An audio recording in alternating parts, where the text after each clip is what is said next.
A Muslim guy, he went to church and screamed Allahu Akbar. He would have been better off doing research, and I don't mean at Al-Azhar. He should read Quran and see through its lies, and leave Islam like all the wisest guys. That's it, ladies and gentlemen. More poetic inspiration, more great literature, which has come to be the hallmark of this week in Jihad with the great David Wood. And David Wood is here with us tonight. How are you, David? How's it going, Robert?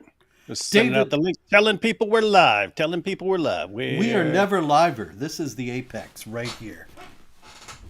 This is the height that human beings can attain. This is it.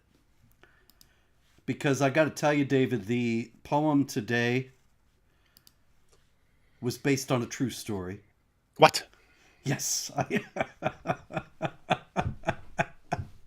All right, you got here the Sacred Heart Basilica in Paris. I've never been there, but it looks like a very elaborate structure. Look at all the stairs you got to go up to get there. And those are not hijabis.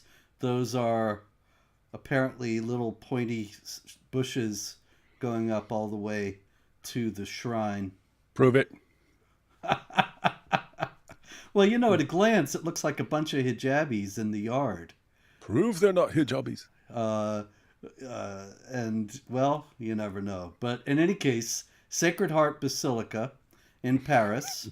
1 second, Robert. 1 second. Yes, I'm an unstoppable fire hose of good ideas, that's true. but I forget them as fast as I come up with them. And so people like 2 years after I said something awesome will be like, "Hey, David, when are you going to do this?" And I'll be like, "Oh, that's hilarious." And I'd totally forgotten about it. Right. Uh-huh. Anyway, we have a skit called "Is It a Hijabi?" And you just go around and you're trying to figure out if things are hijabis or not. Yeah, yeah. Like all those internet memes of guys confusing garbage bags for their wives. Yeah. Things like that. Anyway. Anyway. Sorry to interrupt. But I had to say it because if I say it, then someone else will remember it and then tell me about it 2 years from now when I've forgotten about it. Well, we'll have to check in on that in July 2027. But in the meantime, we got Sacred Heart Basilica here, and an individual of the Islamic faith went in there. He apparently saw all the hijabis in the yard and thought, this is the place for me. So he went in there I can do some muta. at Monday, July 7th at around 1:40 p.m. And he went up to the altar and apparently climbed up onto the altar while virulently gesturing, according to the report, and shouting 3 times, Allahu Akbar. And he attacked an employee who was trying to get him down. And what do you think they did after they finally got him out of there, David? Probably talked about how wonderful Islam is. Close. They talked about how he's mentally ill, and they're going to give him a You mean psychiatric you mean as far as the government? You mean as far as the government? I was thought you meant like what did the church do after that? Oh, I yeah. was like, any church nowadays is going to be like, don't forget that Islam is wonderful and we're all on the same path and so on. But yeah, the government, they will definitely say mentally ill. Yeah. And journalists.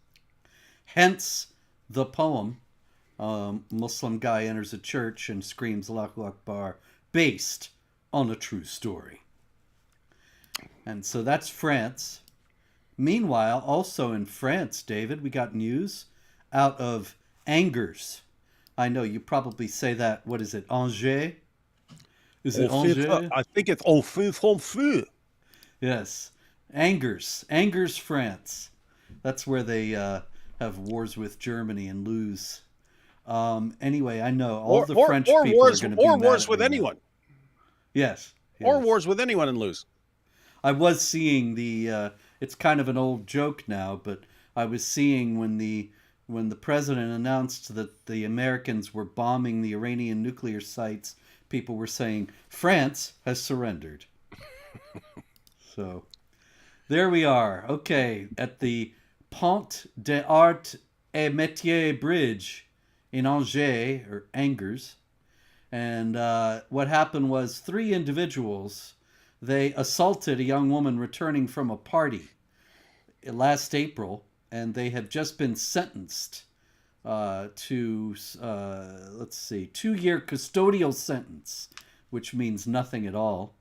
And what they did was the victim was attacked by a man and 2 women on the bridge in Angers, suffered severe injuries, including a broken collarbone, cuts requiring stitches, and multiple bruises. Now you know why they call it Angers. She has missed a month and a half of work and counting. She was beaten after an argument erupted over her clothing. An argument erupted over her clothing. The ringleader of the attack was a 23-year-old gentleman named Mohammed Gadiri.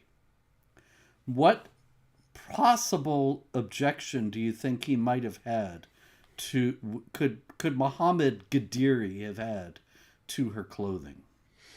I'm going to go with she's not covering up in order to not be molested, and therefore she's basically inviting herself to be molested. And she probably said, "Hey, you don't tell me what to, this is my country. You don't tell me what to wear." And he said, "Oh yeah, I do. Islam rules the entire world." And then said, "Oh, you're obviously asking to be molested," and then beat the crap out of her. That's what I would guess. That's pretty much 100% there, David. I don't know how you do it. It's amazing. Meanwhile, speaking of Islam rules everywhere, let's get this guy's picture up here. This is Uziel Inácio Steck. Uziel Inácio Steck. He's a Brazilian. And for some reason decided to move to Germany. And he is also a homosexual. And so even stranger to me is that he got a job teaching at the Karl Bohl Elementary School in Moabit, and about 85% of his students are Muslims. Not going to end well. Yes, you can see what's coming. Uziel Inácio Steck, who apparently has no clue, decided to... He's Jewish, by the way, but he decided that he was going to keep that a secret from his students, which was probably wise, but he decided to tell them that he was homosexual and that he was married supposedly to a man. And they began to mock him. They refused to go to his classroom. They called him filthy. One student shouted, "You're gay? I'm going to tell the whole school. You are disgrace to Islam," which is kind of wild since he's not a Muslim, but he's a disgrace to Islam. There he is. Look at him. He's a disgrace to Islam. And one other student told him, this school in Germany is a place where Islam is the boss.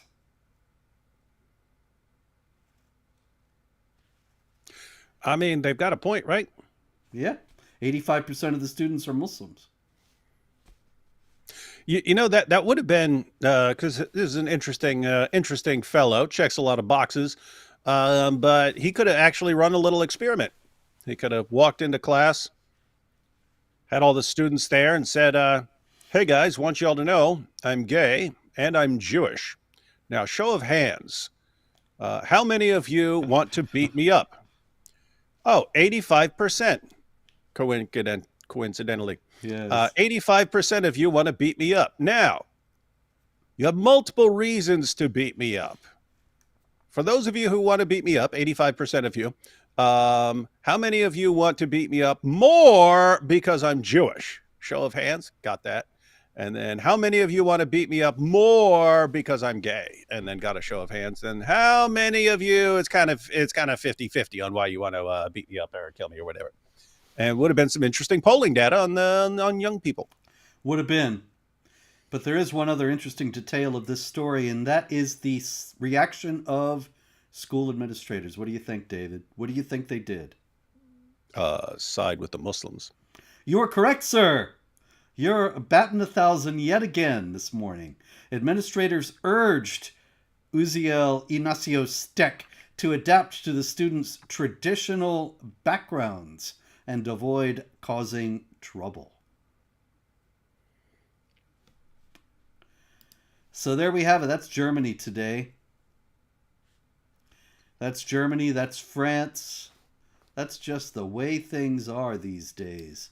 But meanwhile, everything is good over in Russia. Oddly enough. I don't know if you saw this. Let me get the picture here. The Russian Orthodox hierarchy sat down with the Muslim leaders of Russia. There's the Patriarch of Moscow on the right-hand side of the picture. In the middle, Patriarch Kirill of Moscow.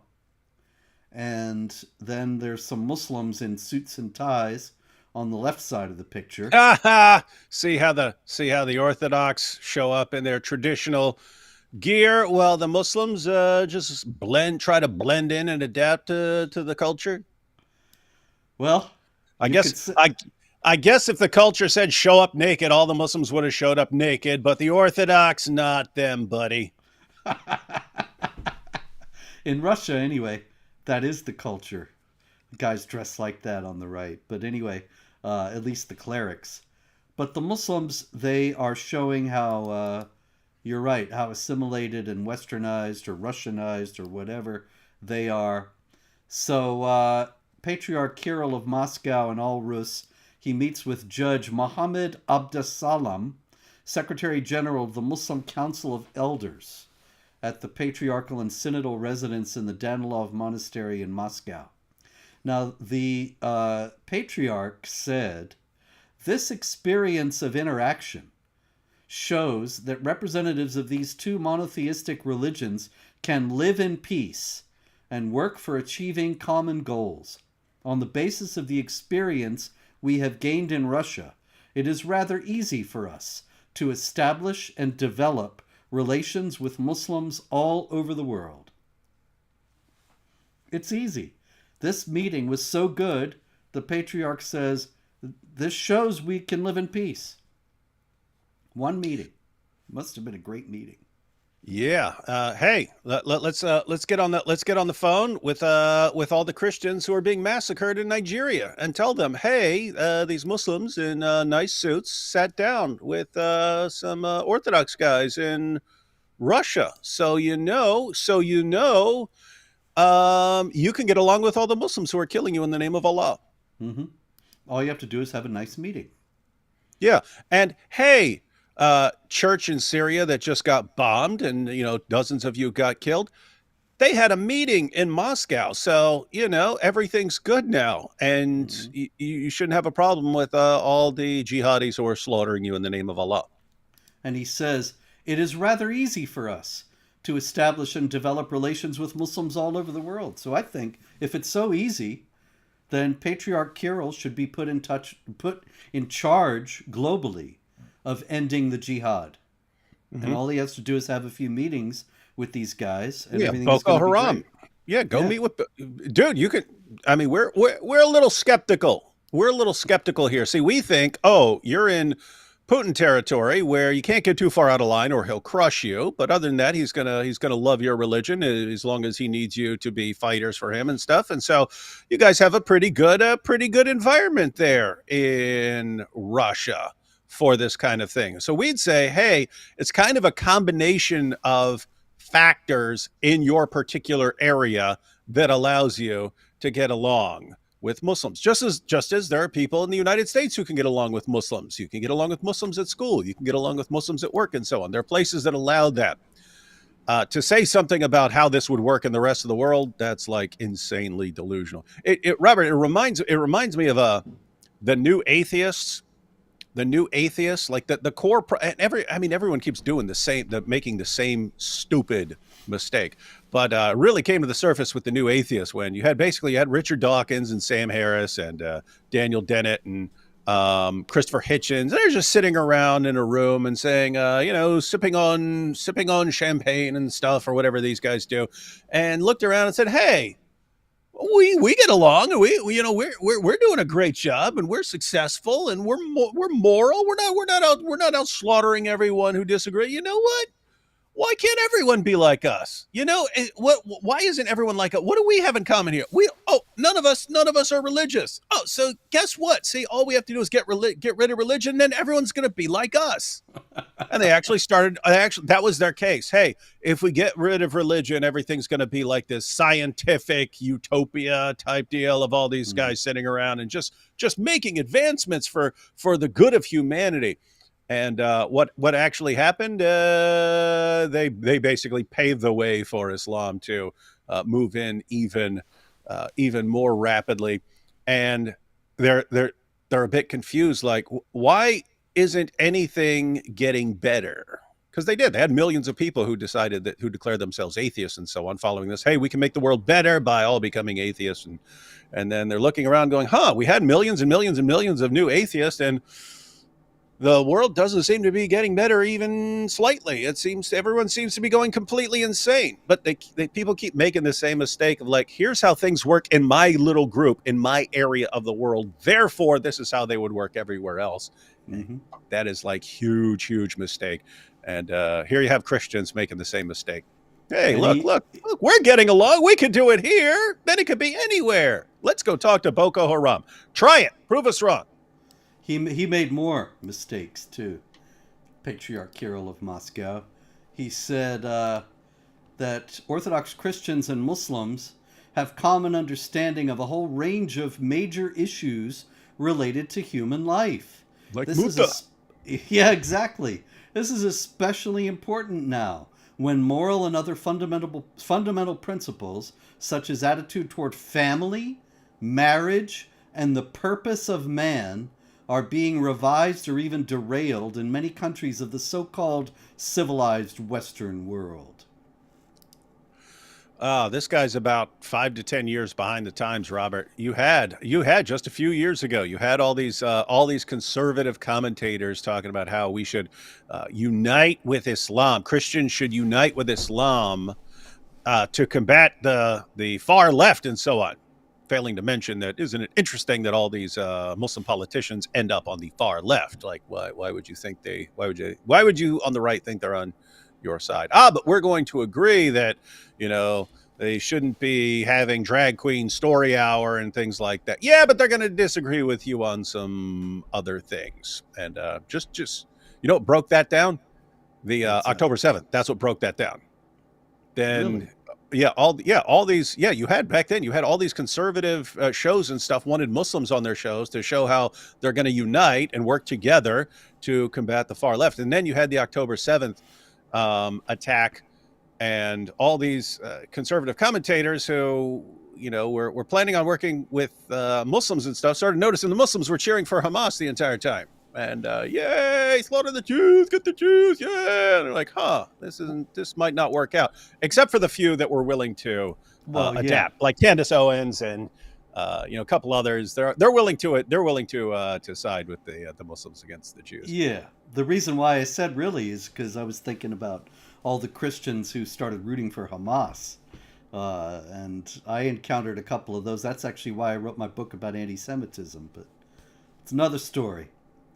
Anyway, that is Patriarch Kirill of Moscow reflecting. Hey, hang on! I did want to point out, because this is a trajectory that we should all be paying attention to. So you had conservatives, and they were looking at like all the far left LGBTQ stuff, and they're like, "Hey, we could work together with Muslims on this. We're on the same page." And then let's get together and we'll be a united front. And then, a bunch of people just slaughtered tons of Jews and were raping them and everything. And let's talk about this. Oh no, now Muslims are telling us that Hamas is the good guys and so on. And so that alliance broke down. But you're right. Now you have all these people jumping on the hating Jews bandwagon, and now they're the ones who are warming up to Islam. Oh yeah. You had the Hodge twins, whose channel is called the Conservative Twins, and they're actually like giving Islamic talking points now. It was shocking, Robert. They were trying to say how Iran doesn't actually want a nuclear bomb because, according to the Quran, if anyone kills a man, it's as if he's killed all mankind. These are conservative commentators, right? Yeah. Giving Muslim talking points from like 20 years ago that we've destroyed thousands of times, and now they're giving them to a new generation that Islam is peaceful and wonderful. Yeah, you know, something a little bit off topic, but connected, related, you'll see.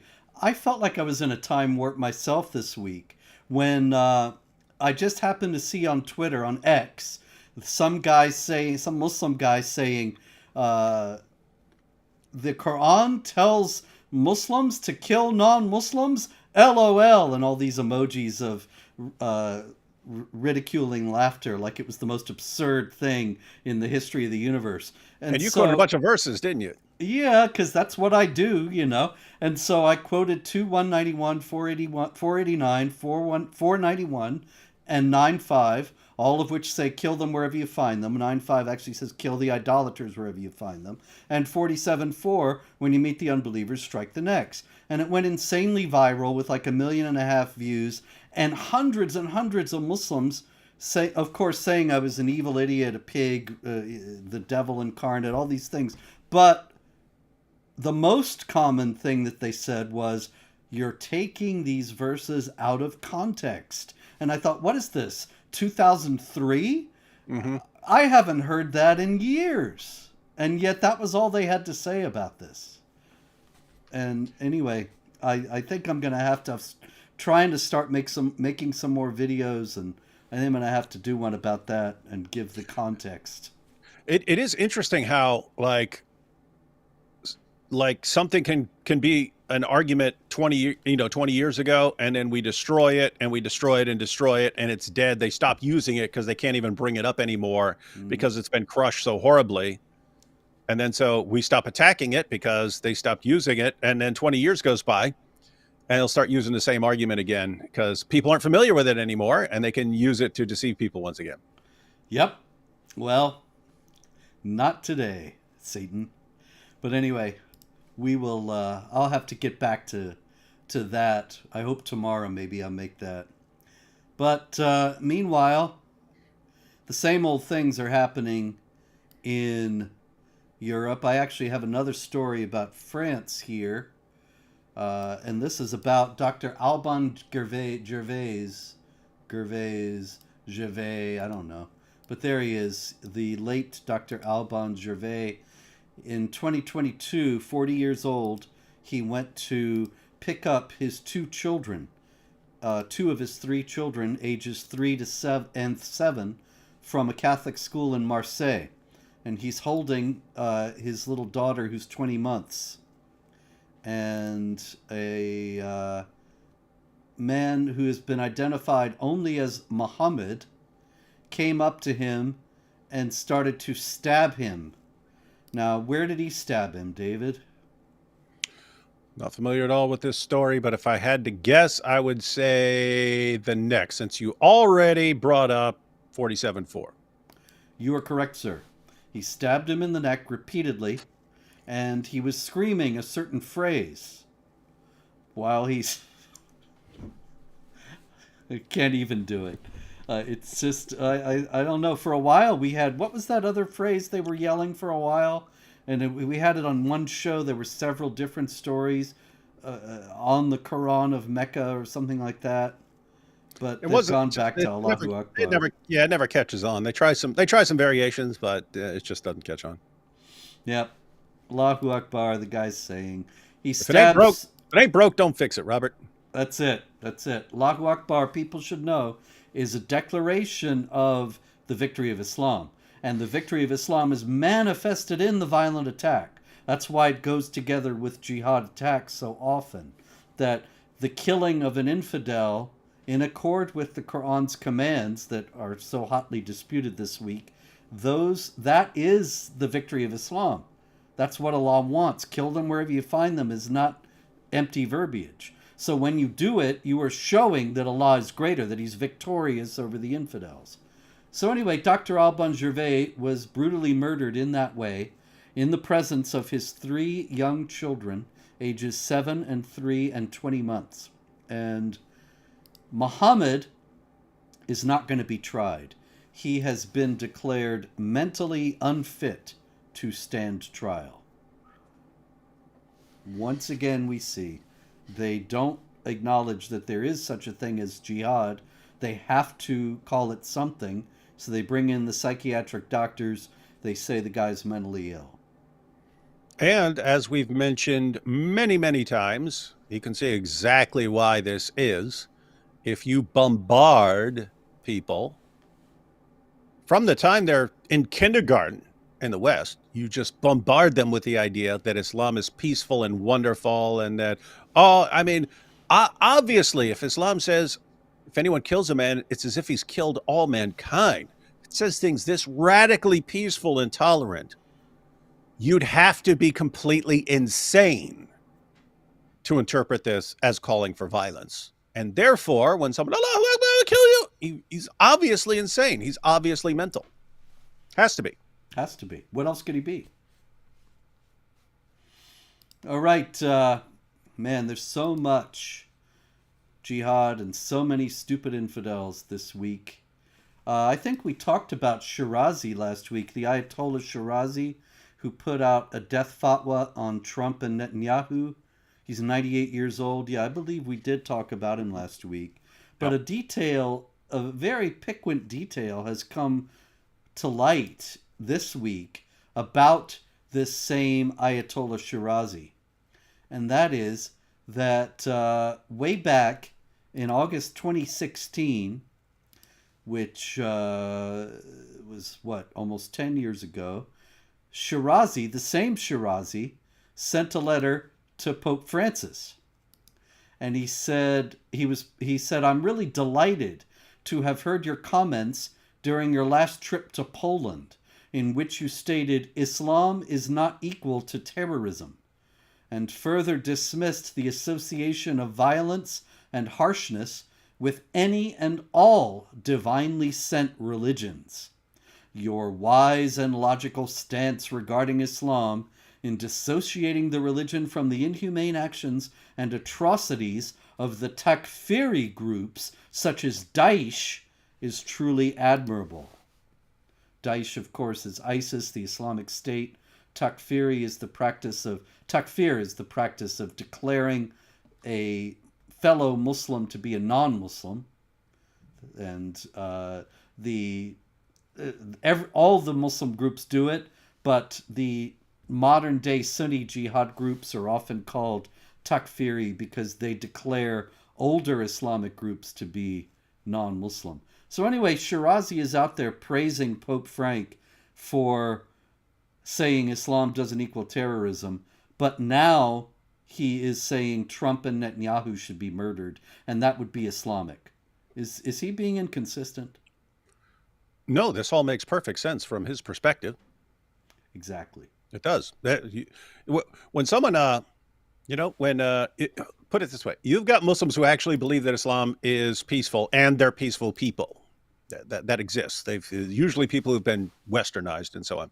But you have Muslims who can call Islam a religion of peace and still believe in killing all the apostates and so on. This is just the path to peace. This is what you have to do. You can't make an omelet without breaking some eggs. So yeah, of course, Islam's a religion of peace, and we're going to slaughter every obstacle to our religion so that we get our peaceful utopia. And then, of course, you have the people who understand this is not about peace. Of course, we're going to kill everyone. Of course, we want to slaughter everyone. But we demand that it be called a religion of peace anyway, because that just helps us deceive people. And so, quite the spectrum. And it's interesting because you can have people with completely different thoughts and completely different reasoning, and some can be completely evil and some can be very nice. And yet they'll all tell you exactly the same thing, and you don't know what they actually believe. It also should be borne in mind that Shirazi, as a Shia, can say that the Sunni jihadis are un-Islamic without thinking that violence in Islam is un-Islamic. It's just that it should be done by the Shia, not the Sunnis. And so that is the big difference. All right, let's find Hina Bukhari. This is Hina Bukhari. You can tell she's been suffering. She's barely eaten in the last year or so. And she is a, what is she? I have her title here somewhere. Oh, she's a member of the London Assembly for the Liberal Democrat Party. And so that is apparently some governing official in the city of London. And so she wrote to Sadiq Khan, the mayor of London, demanding urgent, mandatory Islamophobia training across all institutions of the Greater London Authority to combat anti-Muslim hatred in London. Mm-hmm. And you can tell that the Islamophobia is wasting her away. It's a wasting disease. It is interesting how, I mean, you can have a country that invites people in, and then how many, hang on, let me look it up real quick. Aren't there like 1 million Muslims now in London? How many Probably Muslims in London? Wouldn't be surprised if there were Whoa, more. 1.3 million, over 1.3 million Muslims and so on. And then what's the result? Oh, this place is so Islamophobic. It's so hateful. We all need to brainwash people into never questioning anything that they're seeing for themselves with their own eyes out in the streets. Yep. Because think, what's the Islamophobia? It's like women posting videos saying they don't feel safe walking down the street anymore because they can't walk out of their apartment without being groped and harassed and so on by guys following them around and so on. And they post this sort of thing. What happens? Well, that girl needs to be re-educated. Mm-hmm. She is a filthy, disgusting kafir, and she needs to either convert to Islam or keep her mouth shut about how she's being treated. And that's basically the message towards the entire West right now. Yes. Muslims are not being victimized, brutalized, discriminated against in London or anywhere else in the UK. The very idea is ridiculous. He's called two-tier Keir, the Prime Minister, Keir Starmer, because he favors Muslims in the legal system over the interests of the non-Muslim British citizens. Yeah, I was just reading about, I don't know if you were going to talk about him in this episode. We've talked about him before, but Zohran Mamdani, the front runner for being the next mayor of New York City. Yes. I was listening to one of his terrible, let's face it, terrible rap songs. It's one of the worst things ever. But there's that song where he was praising the Holy Land Five, saying, my love to the Holy Land Five, you better look them up and so on. And people focused on that. What's interesting is earlier in the song starts by talking about how sad he feels for his aunt because his aunt can't walk out of her apartment and feel safe in the United States of America because of all the Islamophobia. And he says she just lives in a state of constant terror in the United States of America because of the way Muslims are so horribly treated. But think about this, Robert. This is a guy, his mom is a film director. His dad is a professor at Columbia University. He's had a silver spoon in his mouth his entire life, and he's about to be the next mayor of New York City. He's an immigrant. He's about to be the next mayor of New York City. He's been here 7 years. That's a really good trajectory from arriving here 7 years ago to being mayor of New York City.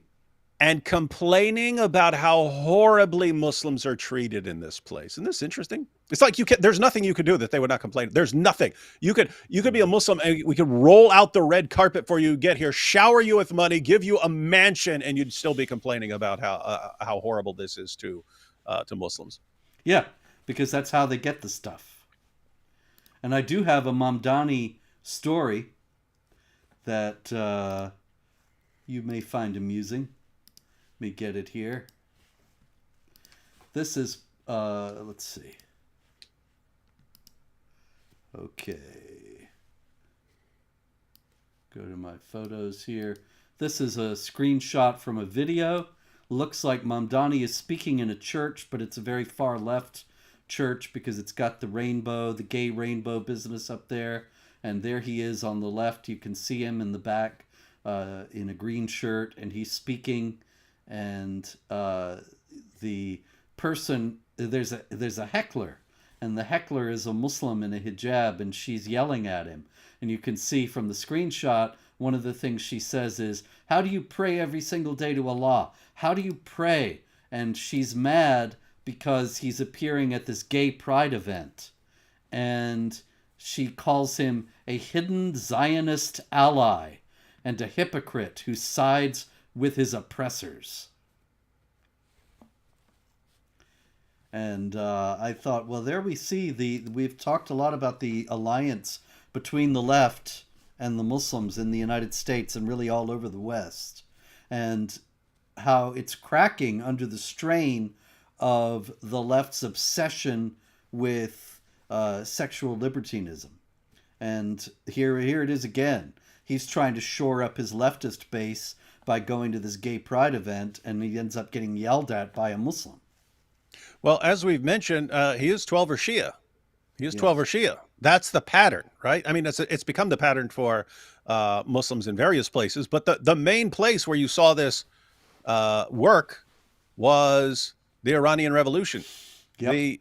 Iran had a monarchy for like 2,700 years. They had a monarchy for 2,700 years. How are you going to finally break that? Well, you had a bunch of communists, you had a bunch of socialists, and you had a bunch of radical 12er Shias who all had two things in common. One, they hated the regime. They hated their own regime. They hated the Shah, and they hated the West, Western imperialists, and so on. And so, wait a minute, we're all on the same side here. So they worked together, they got rid of the Shah, and then the Muslims killed all the leftists who helped get them into power.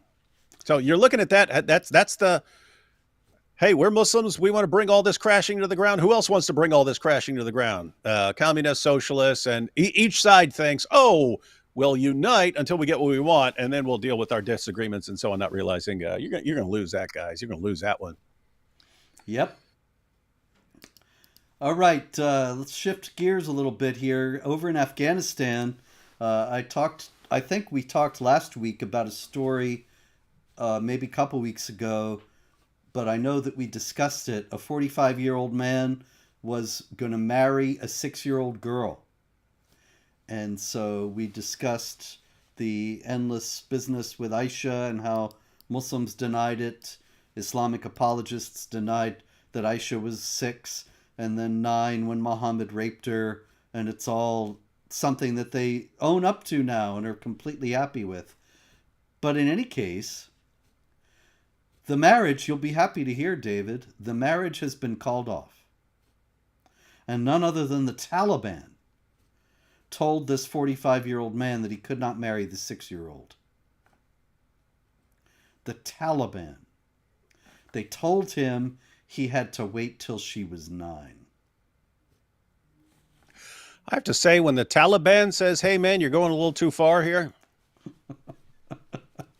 you got some problems. So, yeah, there's a lot of weird things going on here. So, one, you have the Taliban stepping in saying, hey, you can't do that to a 9-year-old. Got to wait. I mean, you can't do that to a 6-year-old. You got to wait till she's 9. So there's that the Taliban's actually being more moral than this guy and then some Western Dawa guys like Daniel Hakikachu. There's no waiting until a girl is 9 and so on. That just happens to be when Muhammad had sex with Aisha.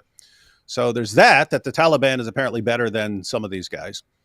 2, that the Taliban's wrong. Muhammad married Aisha when she was 6. He consummated the marriage when she was 9. Maybe they're thinking, hey, if this guy marries her, he's just going to move right in for consummation, and for that you should wait until she's 9. But there's that's wrong. That's false. It's not, hey, Muhammad had sex with a girl at 9, therefore that's when it's allowed. It's just that's when Muhammad happened to have sex with Aisha. It wasn't, hey, this is now the minimum age.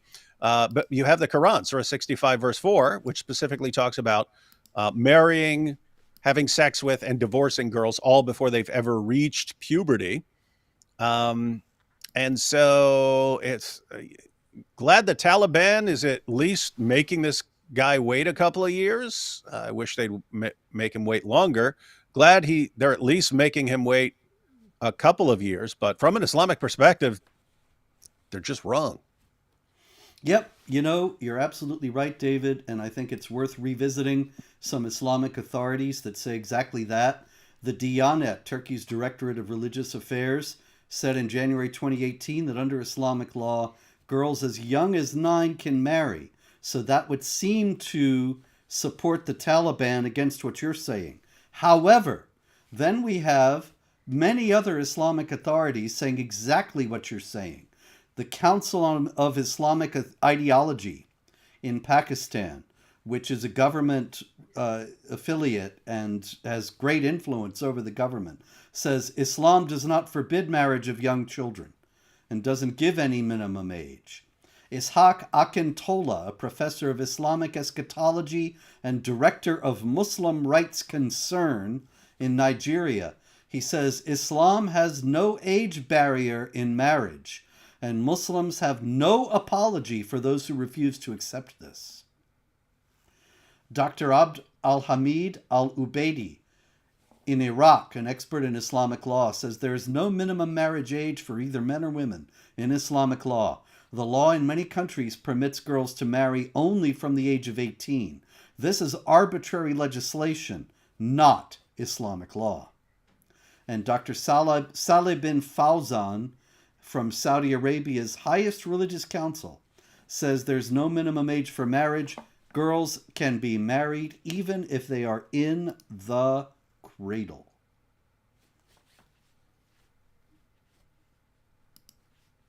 I'm just thinking about the, you've got the different schools of thought and so on over time, but I'm thinking just based on the Muslim sources, it says prepubescent.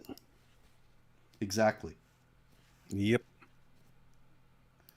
All right, we have some violent jihad. We have one in Australia. This is a man who calls himself Angelo Loras. And so when I saw that his name was Angelo Loras, I thought, oh, this is another leftist, because what he did was he went over to the East Melbourne Hebrew Congregation Synagogue in Melbourne, and he set a fire at the front door while about 20 people were inside having the Shabbat meal. And he set this fire, poured a flammable liquid on the front door of the building and set it on fire before fleeing the scene. Seems as if he wanted to get into the building and set the fire inside because he was ringing the bell, ringing the buzzer or the bell, whatever they had. And there was a kid whose job was to watch the security cameras, and he didn't recognize this fellow, thought he looked suspicious, and did not open the door. And that's probably saved a lot of people's lives. But he did set a fire there. And so, as it turns out, all this time I thought the guy was a leftist. Angelo Loras, he calls himself. But as more has come out about it, turns out he had an ex-Twitter account where he described himself as single Iranian forklift driver, music lover. So I don't know about the music lover, that's haram. But an Iranian, if he's an Iranian, then I don't know where the Angelo Loras name comes from. Could be any number of things. Maybe the Iranian is on his mother's side. Maybe it's a name he took. But it also opens up the possibility that he is motivated by the familiar Islamic anti-Semitic passages that are all over the Quran and Sunnah. What do you think? Yeah, I'd need more info to make a decisive call, but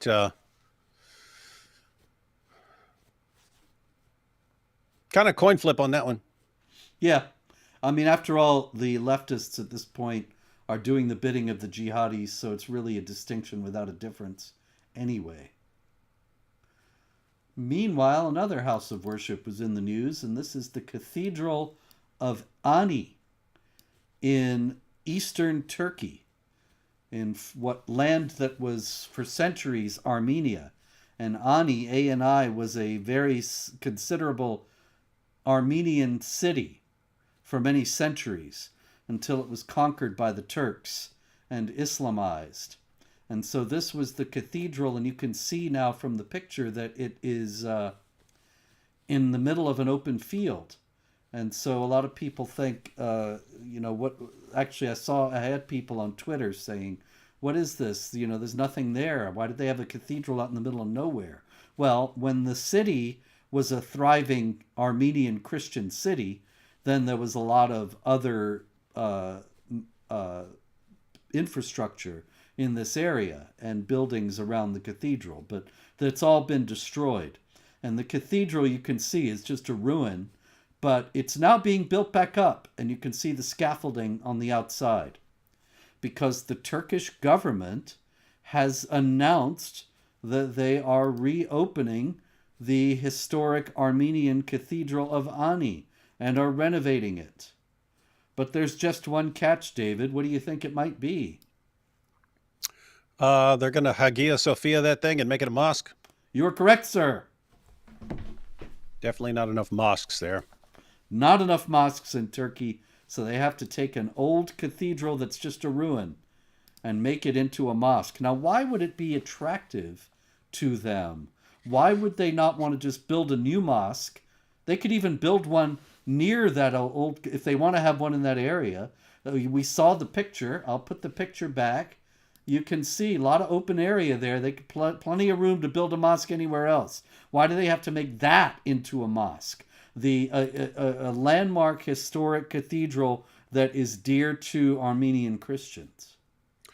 Well, it's a show of strength, and they've always been obsessed with this, right? What does Muhammad do? I mean, he could have built his own center of worship. No, we got to take the Kaaba, this pagan center of worship. We got to have that. Shows how strong we are, and then we crush all your idols and so on. And then you understand that we're strong. And you see the same thing with Hagia Sophia. You see the same thing with the Temple Mount in Jerusalem. You've seen the same thing many times with Hindu temples. That's how you show that you're strong and you're taking over, and that religion is all for Allah. Allahu Akbar, that's it. Allah is greater.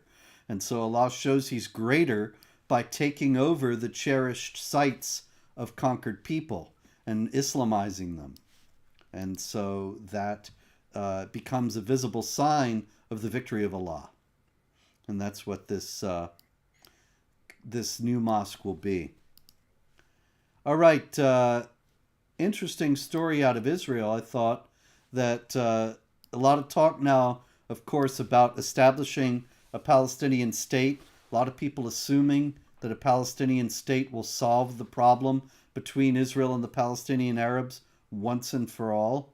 And it got so far as to have France and Saudi Arabia, high-level representatives of both, I think maybe even Macron himself, were going to go to New York a couple weeks ago and establish a Palestinian state.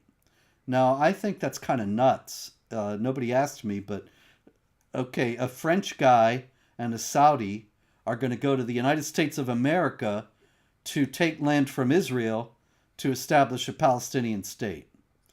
No Israelis, no Palestinians involved, apparently, or Americans. But the French and the Saudis were just going to do it themselves. Now, the bombing of Iran intervened, and they postponed that establishment. But it seems like a Palestinian state is practically a fait accompli. It's already recognized, even though it has no actual territory, no actual government.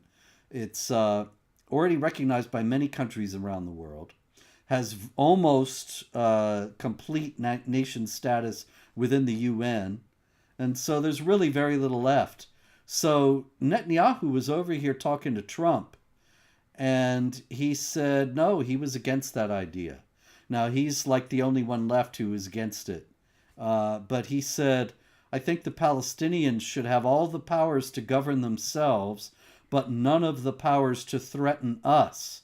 That means a sovereign power like overall security will always remain in our hands. And he said, after October 7th, people said the Palestinians have a state, a Hamas state in Gaza, and look what they did with it. They didn't build it up. They built down into bunkers, into terror tunnels, after which they massacred our people, raped our women, beheaded our men, invaded our cities and our towns, our kibbutzim, and did horrendous massacres, the kind of which we didn't see since World War II and the Nazis, the Holocaust. So people aren't likely to say, let's just give them another state.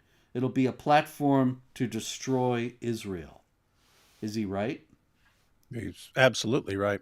And it is interesting that you have like France saying, "Hey, we'll go ahead and decide what happens down there," because Robert, that always tends to work out well, doesn't it? The European nations, let's get a map and we'll draw some lines and declare what happens in these various places, and it always works out well, 100% of the time. But you can imagine why he's doing it. I mean, he could be a true believer and so on, but there's just massive pressure from Muslims and leftists screaming at him to do something, and he has an opportunity. Hey, I can be the hero. Yeah, be the hero of all these guys right now. They'll love me forever. They'll vote for me forever. That's it. Forever. So in anticipation of this meeting, which apparently is going to happen sometime, and the French are going to declare a Palestinian state, Mike Huckabee, the U.S. ambassador to Israel, said, why don't you put it in the south of France? Put it on the French Riviera. You got this massive Muslim population there already. Just put all the Gazans there. It'll hardly make a difference. Thought he's got a point. Good point. Very good point. And that's a good point. I mean, obviously no one's going to do that in France, right? But it's this giant, huge world, and there's just this obsession. We need to have this spot right beside all these Jews that we want to slaughter. Yep. That's it. That's the only place in the world where anyone can live, right in this spot that we need to go slaughter Jews. There have been refugees everywhere in the world, and every refugee problem has been solved with varying degrees of peacefulness, but still solved. And then there's this one nagging refugee problem that never goes away, and it happens to be, we have to have this land of the Jews, where Islamic theology, Islam's sacred text says, drive them out from where they drove you out. And there you go. Meanwhile, we had the 20th anniversary of the July 7th, 2005 Jihad attacks in London.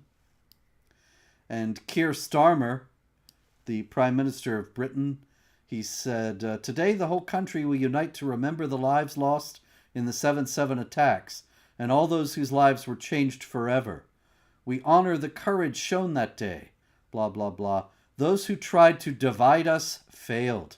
We stood together then, and we stand together now, against hate and for the values that define us of freedom, democracy, and the rule of law.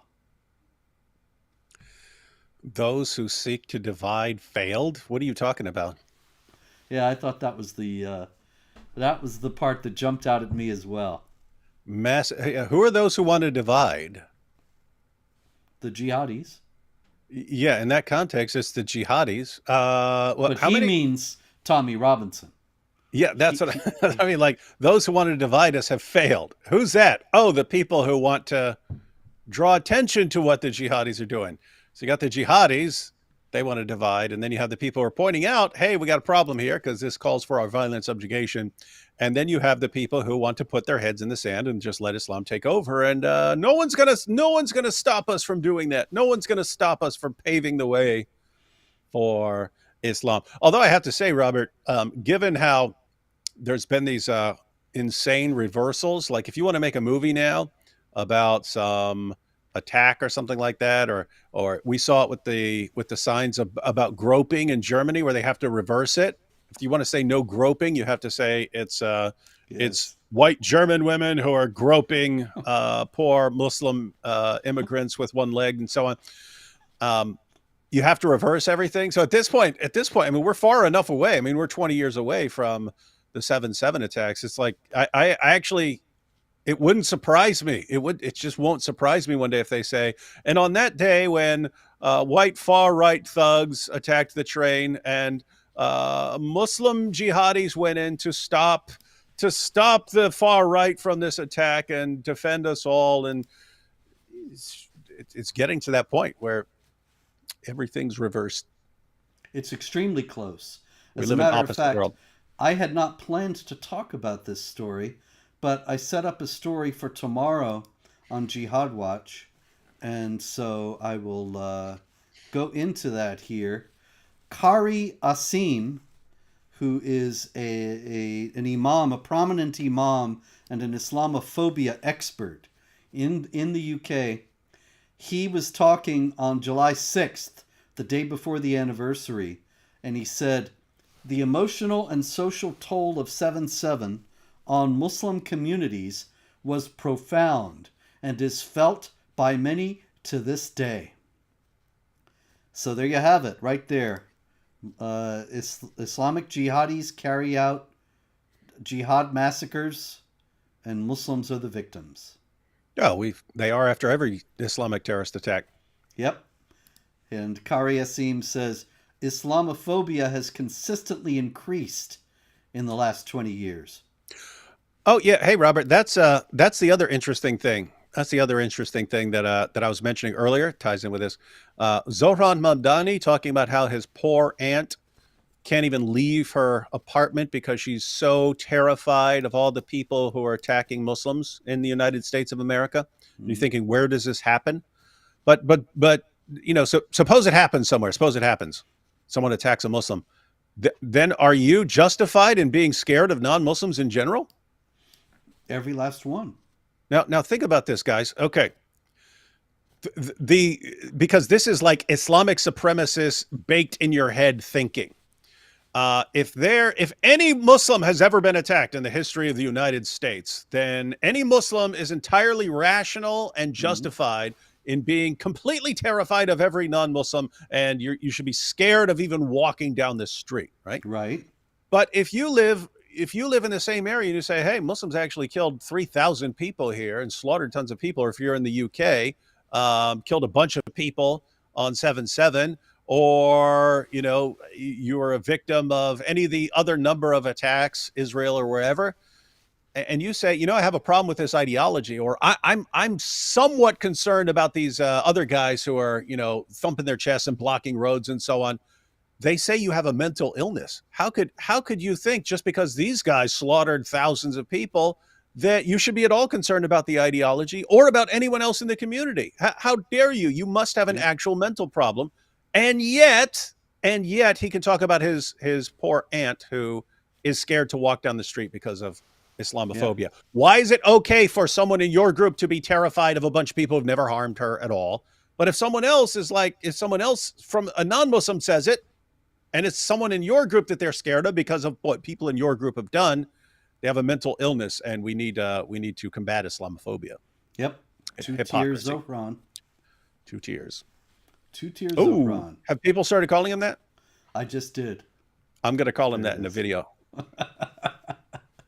All right. I got to get this guy in because his courtroom drawing is so good. That is Abdulaziz Kawam, and he's out in British Columbia. And he, on April Fool's Day, 2023, you'll see why this is a story this week, but he was actually just found guilty of attempted murder, but I'm getting a little ahead. On April Fool's Day 2023, he goes to a bus stop and he gets down and starts doing his prostrations and prays. Then he slashes the throat of a person waiting for a bus. Then the bus comes.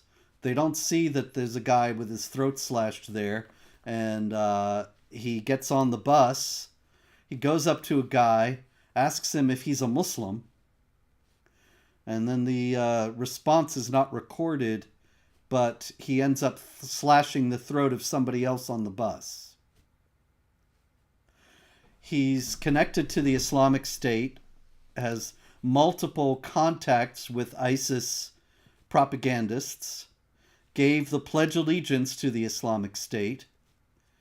So we have, he prays, he slashes throats, he makes sure his victims are not Muslim, and he's connected to ISIS. And he's been declared mentally ill, and he may face no penalty as a result.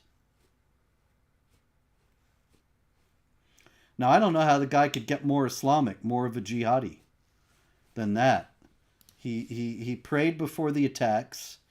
He slashes throats in accord with the Quran. He asked the guy on the bus if he was a Muslim, so he makes sure not to kill a fellow Muslim. He's tied to ISIS, pledges allegiance to the ISIS caliph, and he's mentally ill. Has nothing to do with Islam. Going back to what we were talking about earlier. Yes. Just think about it. The more ingrained in your head it is that Islam is a religion of peace, and there has to be something wrong with you if you interpret it as violent, then the more obviously you support Islamic terror, the more insane you have to be, Robert. So that's it. All right. Got a few super chats here. Mother Hulda says, which book of yours should I start with? Well, it depends on what you're interested in. For the Quran, I've got, in general introduction, the Complete Infidel's Guide to the Quran, and then a full new translation and commentary on the Quran, the Critical Quran. For Muhammad, I've got the basic story, the truth about Muhammad, and then a historical investigation of whether these stories really happened or if they're fable and fiction. And that's Muhammad, a critical biography, along with a consideration of the question, did Muhammad exist? Got the history of jihad, which that's the only history of jihad that exists that I know of. Got the Palestinian Delusion, which is about the Israeli conflict with the Palestinian Arabs. Got, what else? Those are some of my favorites. Anti-Semitism, History and Myth is about anti-Semitism. Anything else, David? Any history in that book? Anti-Semitism? Yeah, there is some history. I'm saying because you say history and myth. Yeah, everyone needs to read the history of jihad. Let's agree. Let's agree that everyone on the planet needs to read the history of jihad. I appreciate that. I'm going to put that on Twitter. That is, let me put it this way. People being ignorant of the history of jihad gives a massive and decisive advantage to the jihadis who want to subjugate the entire world. And normally when we're criticizing jihad, I mean, people, like me and so on, we normally talk about things that Muhammad said and things that the Quran say, and then we talk about recent events. And what's missing from there is the 14 centuries in between of endless, relentless attacks against non-Muslims. And when you read the history of jihad, it's they are not stopping. This is just a relentless obsession with conquering us all. It never lets up. The only time it even pauses is when they are forced to pause because they're just massively overpowered. And all they do then is start regrouping and planning for the future and rebuilding and so on. But there is always this obsession with taking over. And you get down to, because our leaders and so on are not familiar with that, then it's just, hey, let's invite as many of these guys in as possible. What could possibly go wrong? Yeah, so an informed population or some informed leaders would not have fallen for that nonsense. Indeed. All right. Hey, Robert, you need everyone starts off with the kids. They target the kids to get the kids. They start brainwashing the kids. You need to inoculate the kids at a young age. You need history of jihad for 6-year-olds, little cartoon book. Oh my goodness, that would be a cheerful kids book. Mm-hmm. The Jihadi in the Hat. All right. Abu Bakr al-Puffdaddy says, Mr. Spencer, AP will be speaking at a conservative conference. Yeah, that's very good. Being a veteran of such events, what advice do you have? Well, AP doesn't need any advice from me. He's an accomplished intellectual, and he's very well informed and well spoken about these issues, especially because moderate Muslims attend due to tax policies or culture war issues.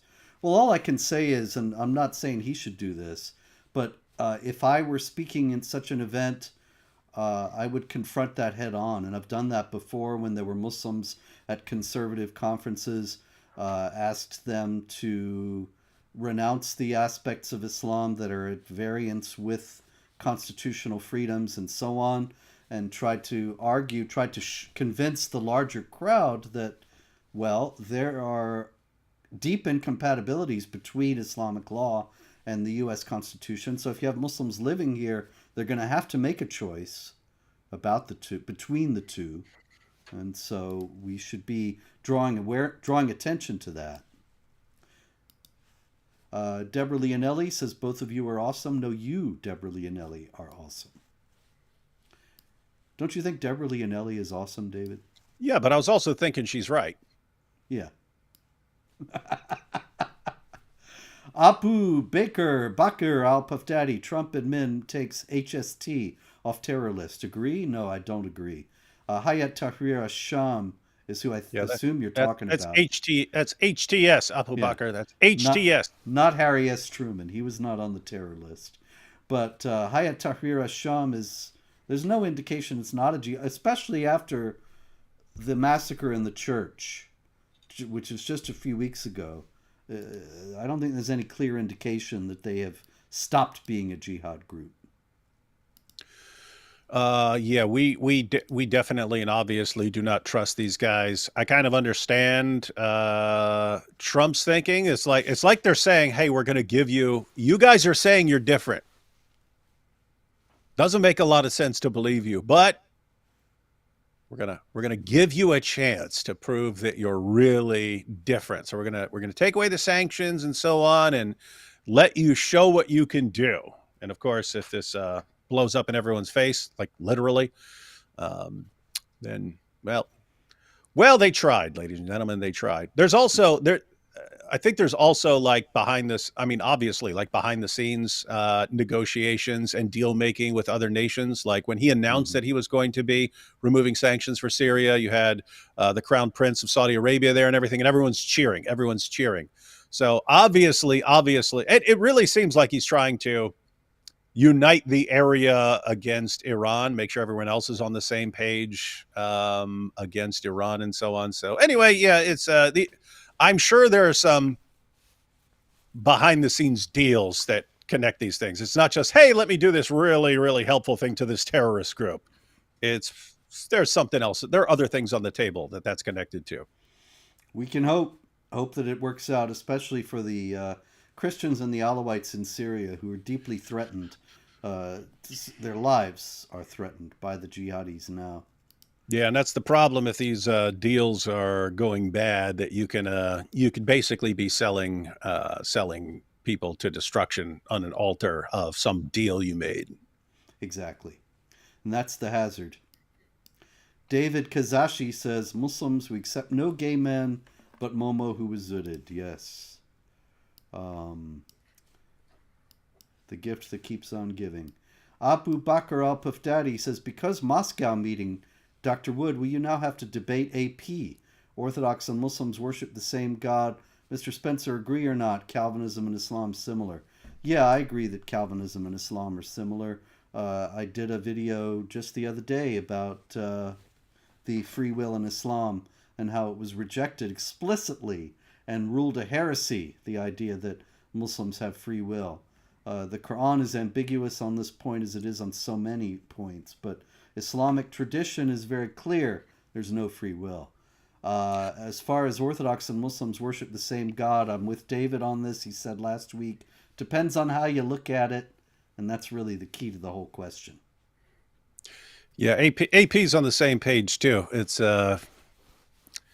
he would I don't think he'd be compelled to go along with what is it? Patriarch Kirill? What's he called? What's Kirill called? That's right. Patriarch Kirill of Moscow. Yeah, because AP can point to other things that other Orthodox leaders have said.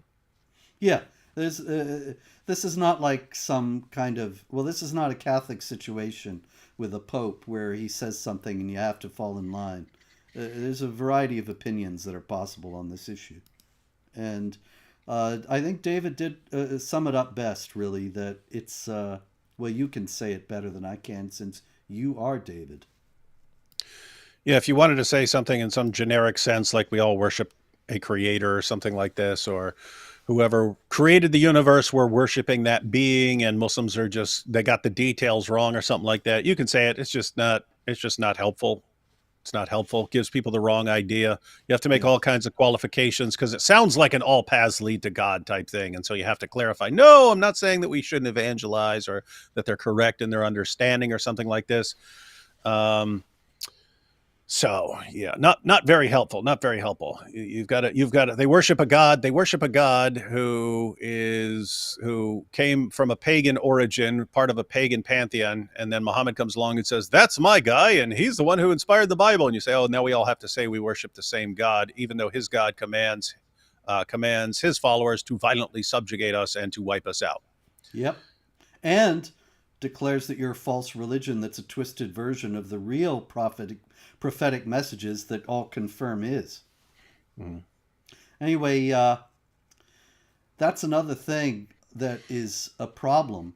I know there was a big controversy over this recently, may still be going on, and I It didn't is. pay a whole lot of attention because, well, you know, you try to keep up with all this stuff. I don't know, I do nothing else. But in any case, I know the problem stems from the statement of the Roman Catholic Church in the Second Vatican Council that later on got put into the Catholic Catechism, that the Muslims and Christians worship the same God, and it's clear from the other statements of the Second Vatican Council that they don't mean don't evangelize or that these people are already saved or anything like that. It's very clear. Mhm.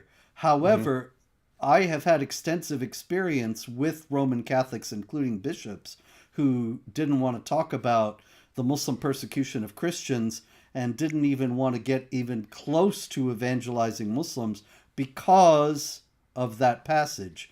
And they did take it as meaning somehow that Muslims were already in the group and didn't need to be preached the gospel to, and so on. Yeah, Robert. Someone. I saw a tweet from someone, and they said, if I were an outsider and I were judging what Christianity and Islam are based on the recent some of the recent claims that were made, he said, I would think that Islam is a sect of Christianity. That's what John of Damascus said way back in the No, 8th century. no, not like a cult. He would think it's like Oh, oh, an acceptable branch. like, Like you got yeah. So you got Christianity, and then you got Catholicism, Orthodoxy, Protestantism, and Islam. yikes. Yeah, that's not going to work. I'm afraid that one of those is going to eat all the others if it can. All right. Robert Michaels says, loved your interview with Clavin this week. Thank you, Robert. And Apu Bakr Al Daddy, Mr. Spencer, do you believe West Bank should be ruled by Arab clans as opposed to the Palestinian Authority? Why or why not? Would this even be possible? In the first place, West Bank was renamed the West Bank in 1950 by the Jordanians. It had been called from time immemorial Judea and Samaria. They called it the West Bank in 1950 in order to obscure its Jewish identity. It is the land of the Jews, Judea. And the renaming was in service of the jihad against the Jews and everybody else. And so I don't think it should be ruled by Arab clans or the Palestinian Authority. I think Judea and Samaria should be ruled by the Judeans, that is, the Israelis. What do you think, David? Well, I think he's referring to a story we went through recently. There is there are the I forget what his name is, but he's the clan leader in Hebron, and he's saying we don't like We don't like the Palestinian Authority. These guys were imposed on us from outside. These were like, you guys make the Oslo Accords and suddenly tell us these guys are in charge of us. And he said, forever we've got our clan. That's who we're concerned about. And the Palestinian Authority has been complaining that these guys will shoot at people. The clan will shoot at people from the Palestinian Authority, but you won't shoot Jews. It's like they're going, because you guys are the problem. You guys are the ones who are causing the problem. And there was a situation a few years back where someone in the Palestinian Authority shot someone from the clan, just a young guy from the clan, and so on. And they said, we want the Palestinian Authority to hand that person over to us. We will deal with him. Palestinian Authority said no. This clan stormed, took over the police station, held like 24 of their Palestinian Authority officers hostage and stuff like this, and demanded compensation and so on. So these guys will actually buck. But these guys have been saying, we would be happy to work with Israel. We hate these guys. We hate these outsiders. We just want this little spot down here around Hebron, and they're saying, you don't even have to do any fighting for it. We will take on the Palestinian Authority. We'll do it. It's just right now, because of the Oslo Accords, Israel's on the side of the Palestinian Authority as maintaining control over the jihadis and stuff like that. So like, as far as the agreements go, you guys would actually be siding with them, and you would view us as terrorists or something like that for fighting against the Palestinian Authority. If you just let us deal, we will take over our area, and they won't dare come down there, and so on. And so it's a situation where you don't know exactly who to trust in all these situations, or trust people's intentions, because they're all fighting for power and stuff. But I'm kind of the view, as far like you're thinking like long term, who should be ruling and stuff. Whereas I'm thinking like shorter term. I got no problem these guys taking over a big chunk of the land from the Palestinian Authority, because the Palestinian Authority controls it right now. Like worst case scenario, there'd be more division among these guys. But with that said, they could be totally sincere and serious, saying we've been here a long time. Our loyalty is to our clan, and we actually seek what's best for our clan, which is getting along with the people around us so that we can actually build a future. And the Palestinian Authority, they're saying in effect, he had a saying. It was something like only a calf. There's the calf that plows its own field that knows the field. Another calf from somewhere else, he doesn't know the field and stuff. But they're basically saying, because the Palestinian Authority, they're imposed on us from outside, they don't actually care about the people. We're all pawns. We're all pawns for them. We don't like being pawns. I actually care about the people in my family and in my city, and I want what's best for them. The reason these guys keep using us as cannon fodder, they do not care about us. They're outsiders.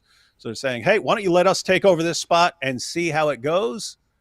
We will do a better job of maintaining peace than these guys. So anyway, that's the idea. But they've actually been working with some Israeli leaders for a long time now to try and break free of the Palestinian Authority. Well, I'm actually all for that. I think Oslo is very clearly a dead letter at this point. There's no reason for the Israelis or anybody else to adhere to any of its provisions. The Palestinians have broken it repeatedly. You can read in the Palestinian Delusion all about how it came about, how it was foredoomed from the start, and how it failed from the beginning. So, worth a try. But better than and pretty much anything would be better than the Palestinian Authority in Judea and Samaria and Hamas in Gaza. Okay, Tesbot says, hi, a British imam told me context for violent verses were battles. Would that be indicative of what many Muslims believe, or smokescreen? Smokescreen it is. And the smokescreen is clear because if you look at the unbroken testimony of Islamic authorities, tafsir, that is commentaries on the Quran, and Islamic scholars from the 8th century, Ibn Ishaq, up until the 20th century, with the exception of a few in the West who have obvious apologetic motives, they all say that the violent passages are valid for all time and supersede the other passages. And so the idea that the violent passages are only for the 7th century, in the first place, it contradicts the idea that the Quran is valid for all time. Why did Allah fill it with all this stuff that's not valid for all time? But second, it is in contradiction to what the Islamic authorities actually say when they're not talking to Western non-Muslims. And I would just add, it's false that these were all given in the context of battle. Some of them obviously were. But fight those who do not believe in Allah. That was not, oh, they're coming to attack us. That was, now we're going out and attacking them. Exactly. Yeah. So, and you can read Ibn Kathir's Battles of the Prophets on this. This is when Muhammad decided he's going out to fight the Romans. And they didn't. Yep. They weren't even interested. They didn't show up. But why is he going out to fight someone who's not coming to fight him?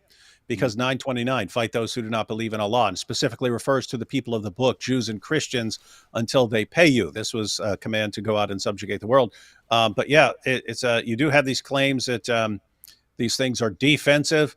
It just doesn't make sense. Yes. Again, if fight those who do not believe in Allah were defensive, it would be fight people who are attacking you. That's how you say it. And if you want to say, oh, Allah means something completely different from what he says, okay, well, he's not the clear communicator he claims to be. And then when you go to the Hadith, and Muhammad says things like, I've been commanded to fight people until they say there's no God but Allah and Muhammad is the messenger of Allah. Notice who that is. It's not people who are attacking you. It's, I've been commanded to fight people until they say there's no God but Allah. And so you'd have to say the same thing about Muhammad that you'd say about Allah. If he actually meant self-defense, he is the all-time worst communicator ever. And it's kind of irrelevant. I made a video about this a long time ago, asking what's the practical difference, practically speaking. What's the difference between a religion that actually commands you to fight in the name of Allah and to subjugate people? And so he says, fight those who don't believe, and he means it, that he means exactly what he says. What's the difference between that and a religion that commands you, fight those who don't believe, but doesn't really mean it for some reason? Like, what's the difference? Yep. And the answer is practically speaking, there's no difference because when people are given the command, fight those who do not believe, you're still going to have some people, I don't want to fight, and they're going to make excuses and so on. And then there are people who are going to go out and obey it.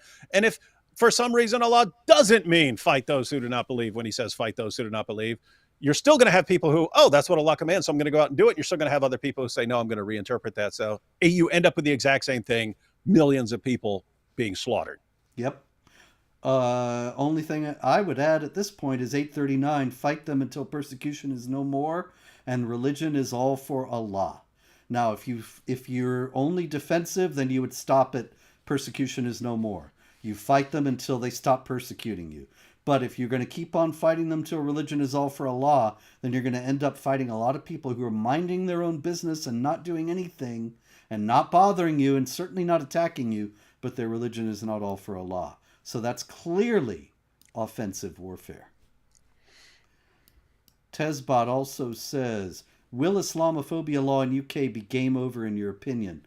Yeah, I think so. I think that's game over in UK for already convicting a guy for burning the Quran, abandoning the freedom of speech, imprisoning some people for criticizing Islam, for mocking Islam.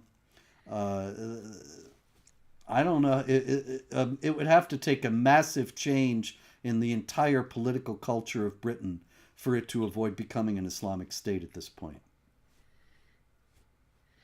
Yeah, and I always say,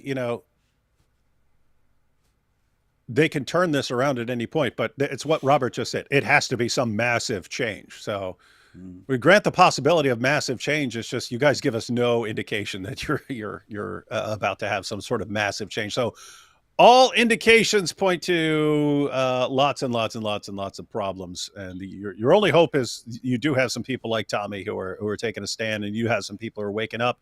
But sadly, those aren't the people calling the shots for the government right now. So, yeah, if Britain wants to be saved as a free society and the home for the English and Scottish and Welsh people and the Northern Irish, then make Tommy prime minister. Other than that, you got trouble. Okay, we got Face the Fact says, just like poor Barack Hussein Obama, I got to apologize, face the facts. I don't know what you're referring to.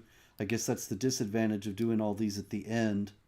But anyway, apologies. Crazy Normie YT says, if NYC wants Islamo-tanky rule, I hope they enjoy it. Well, probably some people will. Pat's leather straps, Yeah, RS. yeah, Robert. It's just like every other situation with Germany and France and the UK and so on. When you got politicians doing all these insanely stupid things, and I always think, part of me says, okay, you asked for it, now you get it. You're about to get what you wanted, and it's almost like, okay, I don't have a problem with them subjugating you if you are begging to be violently subjugated as some, process of atoning for things that your great-great-great-great-grandfather did on the other side of the world. You think this is going to really atone for what you did by letting these guys subjugate you. You deserve exactly what you get, and it's going to be bad. Problem is, there are other people there who aren't asking for this and who don't want it and who aren't stupid. And they're the ones who are going to suffer. The last people that are going to suffer are the politicians, because they live in the posh neighborhoods. We don't have to deal with this stuff. Yep. All right. Pat's leather strap says, RS, can you find the pic of Ilhan Omar no turban? I've seen a picture of her. I think it was a mugshot, if I'm not mistaken, from some demonstration she was in and got arrested. And she just has conventional short hair. There is a fake photoshopped picture out there of her essentially bald with some tufts of hair here and there. That's totally fake. So I don't know if that's the one you're thinking of. Anyway, I'm not going to take the time to go hunting around for pictures of Ilhan Omar, but I'm sure you can find both pretty easily. All right, Searching Deeper says, don't you think, in order to get rid of Islam, the West may ban all religions to remain fair? I know of universities that banned all religious meetings, partly to block unwanted religions. The West ain't going to ban all religions. That's never going to happen because they won't want to offend Muslims. They don't care about the rest. But that will never happen because the West is not right now trying to stop Islam from expanding in the West. The Western authorities are aiding and abetting and bringing about the expansion of Islam in the West. Yeah, I have no idea where you are searching deeper, but the idea that Western governments are going, we're so desperate to stop Islam right now, we're just going to have to ban all religions to get it over with. That might have been a fantasy of like the new atheist 20 years ago, but it's not been working out well for them. So there you go. No one's on board with that. Eunuch Petsu, interesting name, says here, ATS arrest terrorist Abu Bakr after 30 years hiding. I don't know who you're referring to, but I'm glad if they caught a terrorist. Oh yeah, that's I think that was Australia. But yeah, Abu Bakr Sadiq. Oh, I've heard of him. Mm-hmm. I'll have to look for that. Mother Hulda says, Robert, what drew you to making this your mission? Did you have a personal experience with Islam or simply saw a rational need? I simply saw... Muslim beat him up when he was a kid, kicked sand in his face, and he said, I will teach you, I will destroy your religion. That's just what a lot of Muslims, they write to me. But it's completely fictional. Actually, though, a lot of it comes out of an interest I had in the Islamic world because of my family, which is from the Islamic world, specifically from Turkey. They're not Turks. They were Greek Christians who were exiled from Turkey for not converting to Islam. And it was trying to figure out what had happened there and piece it all together. Because my grandparents did not want to talk about it, the people who were actually exiled, that led me into studying Islam. But after that, it becomes addressing a rational need in the 90s in consultation with some private individuals and groups. And then after 9/11, some of them asked me to go public and write a book, and there we are. I ain't been doing nothing else since then.